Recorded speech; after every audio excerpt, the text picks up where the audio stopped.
আর বেঁচে থাকার সুযোগ হবে না, কারণ রেড হক্স তারা ডিসিশন নিয়ে ফেলেছে bro. No more wasting any time.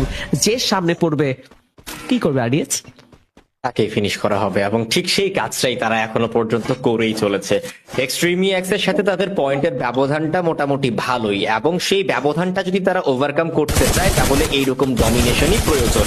আমরা আজকের দিনে দেখতে পাচ্ছিলাম শেষ 2 ম্যাচের রেড হক্স একটা চমৎকার কামব্যাক দিয়ে উপরে উঠে আসছে স্ট্যান্ডিং এর মধ্যে ওভারঅল। এই টুর্নামেন্টেও কি সেই কাজটা করতে পারবে কিনা শুধু সেই সময়টির জন্য অপেক্ষা করছি। রেড হক্স 17টা এলিমিনেশন নিয়ে এখনো পর্যন্ত সব থেকে বেশি এলিমিনেশন নিয়ে সবার উপরে থাকবে। অন দ্য আদার সাইড এক্সট্রিমিয়াক্স এর কাছেও কিন্তু রয়েছে 11টা এলিমিনেশন পয়েন্ট। 3টি প্লেয়ার তারা এইবার অ্যালাইভ থাকবে, ছিল একজন রিভাইভ করে কিন্তু বাকি দুইজনকে আবার ফিরিয়ে নিয়ে এসেছে টপ 1। তাদের কাছে সুযোগ রয়েছে বুয়াটা ক্লেম করার, বাট শুভকে করা হয়েছে নক। আলিফের এইচপির অবস্থা ভালো নয়, Alif is also taken down, but শুভকে সেখানে রিভাইভ করে ফেলা হয়েছে। আলিফকে রিভাইভ করা গেলে একেবারে পুলম্যান রোস্টার নিয়ে আক্রমণ করা সম্ভব হবে।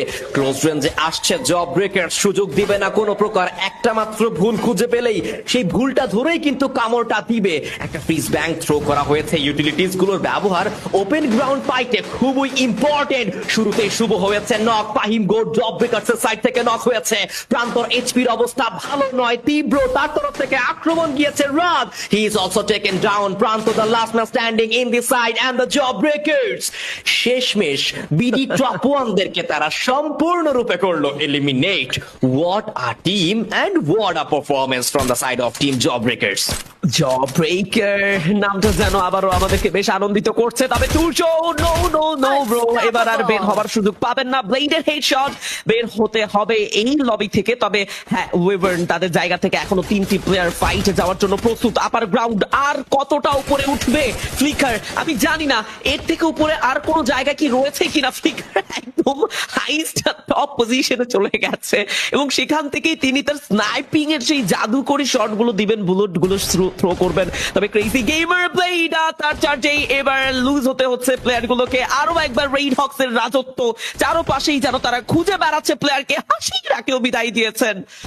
ও no, crazy gamer and team Wyvern sports দুটো টিমই জানো এখানে বেশ মুমূর্ষ অবস্থায়। তবে জব ব্রেকার এন্ড এক্সট্রিমিয়াক্স এর এন্ট্রির পরই ঘটবে বিপত্তি। পুরো লাইন আপ নিয়ে এন্ট্রি নিয়েছেন job breaker, exactly Kuttus Nejad and ব্লেডেল রয়েছেন লগে। তবে মিফতা তীব্র তারা এমন একটা মুহূর্তে এসেছেন যেই মুহূর্তে তাদেরকে প্রেসার ফেস করতে হবে অবভিয়াসলি। তবে চারোপাশে যেখানে প্লেয়ারের ছড়াছড়ি সেখানে ফ্লিপস এবার ফ্লিকারের জায়গা ধরেছে এবং ফ্লিকারের জায়গা ধরে সেখান থেকে প্রেসার দেওয়ার চেষ্টা করবেন নেজাদকে।